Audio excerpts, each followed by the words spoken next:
मुंशी जी।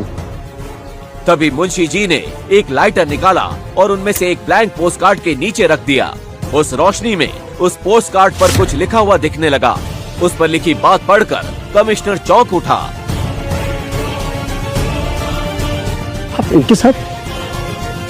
मुंशी जी ने कमिश्नर के कान में कुछ फुसफुसाया और अपने हाथ से एक छोटी सी चीज बहुत संभाल कर कमिश्नर को पकड़ाई। उस चीज पर नजर पड़ते ही कमिश्नर का चेहरा सफेद पड़ गया, आंखें एक पल के लिए ठिठक गई और अगले ही पल वो गौतम के आगे हाथ जोड़कर सीधा खड़ा हो गया। आइए गौतम तो। चीफ मिनिस्टर के बर्ताव को देखकर वहाँ मौजूद सब लोग सन रह गए। गौतम चीफ मिनिस्टर के कार की तरफ मदमस्त चाल में आगे बढ़ा। आखिर गौतम कौन था? चीफ मिनिस्टर उसको इतना सम्मान क्यों दे रहे थे? कार का दरवाजा खोलते हुए उसने एक आखिरी बार मुड़कर अवनी की तरफ देखा, पर अवनी अब भी वहाँ सफेद पड़े खड़ी थी।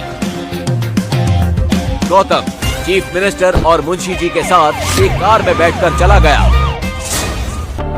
तेरा पति अनपढ़ है ना, कुछ पढ़ नहीं सकता, इसीलिए किसी ने ब्लैंक पोस्ट कार्ड ही भेज दिया।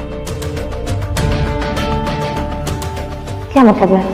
अवनी शहर की करोड़पति बिजनेस फैमिली अग्रवाल परिवार की बेटी थी और खास बात ये थी कि अब से 1 साल पहले ही उसके दादा ने उसकी शादी एक अनपढ़ और गरीब लड़के गौतम से करवा दी थी, जो वहाँ घर जमाई बनकर रहता था और टॉयलेट साफ करना, जूते चमकाना जैसे काम करता था। दादाजी को वो कहाँ और कैसे मिला था ये कोई नहीं जानता था, पर आज जो हुआ वो कुछ नए सवाल ही ले आया था। Gautam,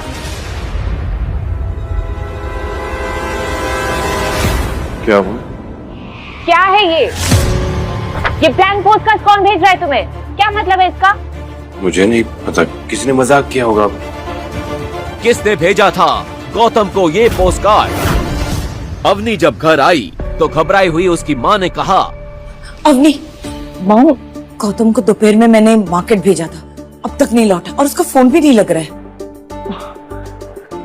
Let me try. ये सुनकर अवनी चौंक पड़ी। उसने गौतम को फोन किया तो उसका फोन भी बंद आ रहा था।